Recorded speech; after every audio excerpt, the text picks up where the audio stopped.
Assalamualaikum warahmatullahi wabarakatuh. Kami dari kelompok 3 ingin mempresentasikan hasil diskusi kami mengenai akuntansi komparatif di benua Asia. Sebelum itu, perkenalkan nama saya Fareja Rahmatanjung. Perkenalkan, nama saya Feby Fauzia Putri. Dan saya Vanessa Haryadi. Oke, kepada Feby Fauzia, dipersilahkan. Baiklah, kita masuk ke akuntansi komparatif. Apa itu akuntansi komparatif? Akuntansi komparatif merupakan akuntansi untuk transaksi internasional. Perbandingan prinsip akuntansi antar negara yang berbeda dan harmonisasi berbagai standar akuntansi dalam bidang kewenangan pajak, auditing, dan bidang akuntansi lainnya. Berikut negara-negara Asia yang akan dirangkum. Yang pertama ada Indonesia, kedua Jepang, ketiga RRC, keempat Taiwan, kelima India, dan keenam Korea Selatan. Baiklah, kita masuk ke negara yang pertama, yaitu Indonesia.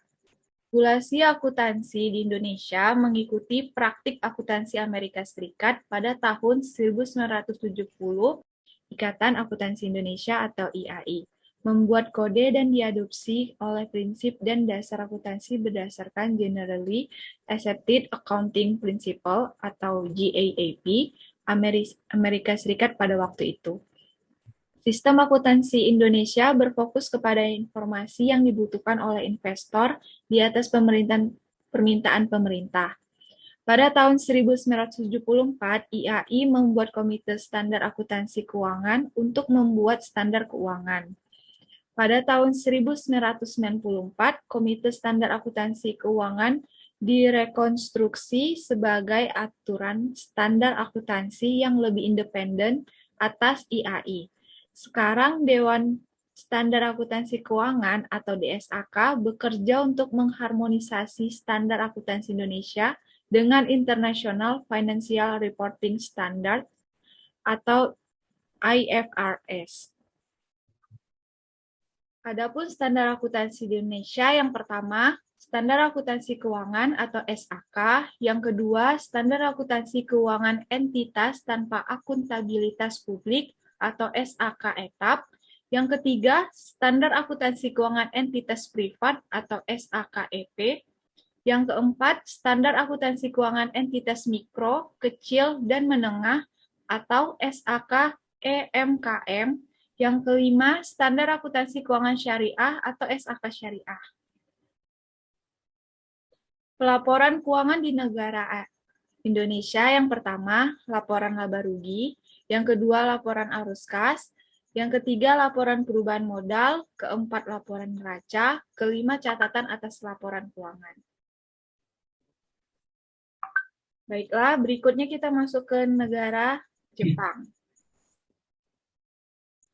Standar akuntansi Jepang menggunakan standar akuntansi Accounting Standards Board of Japan atau ASBJ dan lembaga pengawas yang terkait dengannya yang dikenal sebagai Lembaga Akuntansi Keuangan atau Financial Accounting Standard Foundation atau FASF. Regulasi akuntansi didasarkan pada 3 undang-undang. Yang pertama, Hukum Komersial atau Company Law diatur oleh Kementerian Kehakiman atau Ministry of Justice atau MOJ. Hukum tersebut merupakan inti dari regulasi akuntansi di Jepang dan yang paling memiliki pengaruh besar. Yang kedua, Undang-Undang Pasar Modal atau Securities and Exchange Law. Perusahaan milik publik harus memenuhi ketentuan lebih lanjut dalam Undang-Undang Pasar Modal atau SEL yang diatur oleh Kementerian Keuangan Financial Service Agency atau FSA. Yang ketiga, Undang-Undang Pajak Penghasilan Perusahaan atau Corporate Income Tax Law, Business Accounting Council atau BAC, merupakan lembaga penasihat khusus bagi Kementerian Keuangan yang bertanggung jawab untuk mengembangkan standar akuntansi sesuai dengan SEL. Adapun pelaporan keuangannya, yang pertama neraca, kedua laporan laba rugi, ketiga laporan usaha, keempat proposal atas penentuan penggunaan laba ditahan, dan yang kelima schedule pendukung. Selanjutnya, dari negara Republik Rakyat Cina. Regulasi dan Standar Akuntansi RRC. Komite Standar Akuntansi Cina bertanggung jawab untuk mengembangkan standar akuntansi. Proses penetapan standar ini mencakup pembagian tugas melakukan penelitian kepada sejumlah gugus tugas. Anggota CRSC terdiri dari para ahli yang berasal dari kalangan akademisi dan kelompok-kelompok utama lainnya yang berhubungan dengan 19 perkembangan akuntansi di Cina.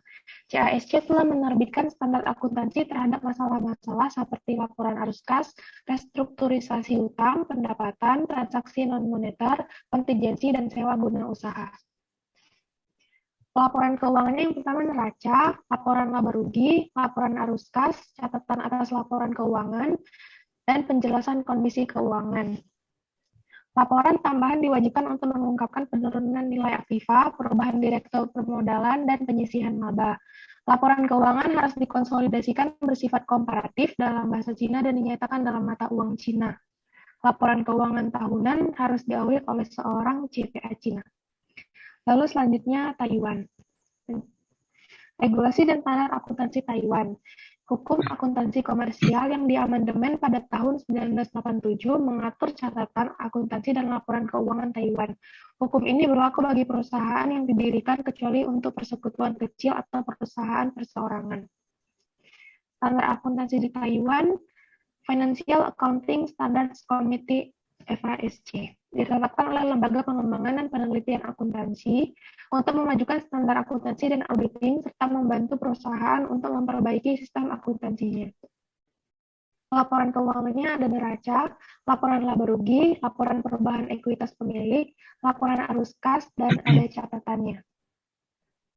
Catatannya harus mengungkapkan informasi berikut. Yang pertama itu ringkasan kebijakan akuntansi yang signifikan, alasan-alasan perubahan atas kebijakan akuntansi dan pengaruhnya terhadap laporan keuangan, hak kreditor terhadap aktiva tertentu, komitmen dan kewajiban kontingensi yang berjumlah material, pembatasan dan pembagian laba, peristiwa penting yang berkaitan dengan ekuitas pemilik, peristiwa penting yang berkaitan dengan ekuitas, peristiwa setelah tanggal neraca yang penting, pos-pos lain yang memerlukan penjelasan untuk menghindari kesan kesalahpahaman atau yang memerlukan klarifikasi untuk membantu dalam menyajikan laporan keuangan secara wajar. Baik, saya lanjut.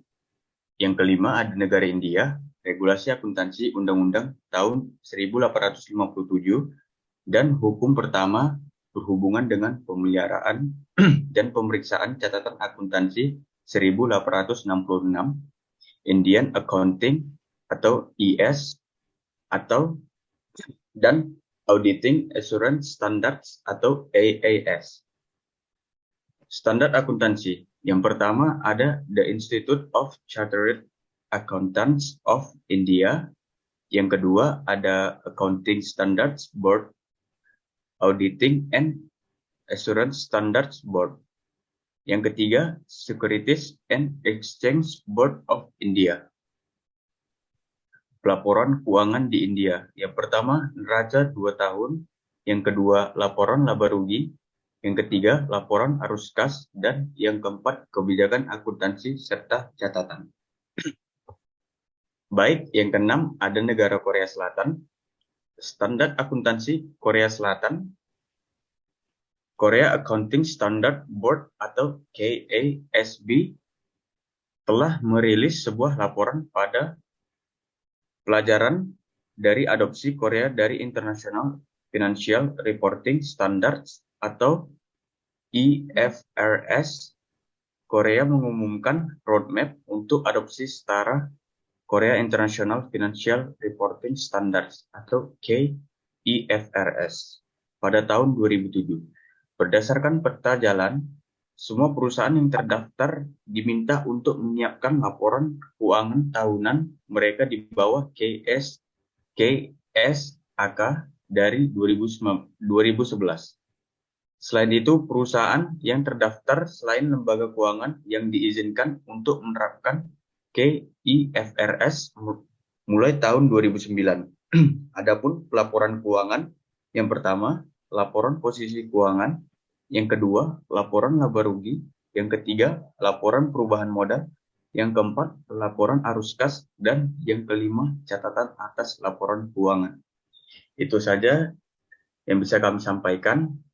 Lebih dan kurangnya kami mohon maaf. Wassalamualaikum warahmatullahi wabarakatuh.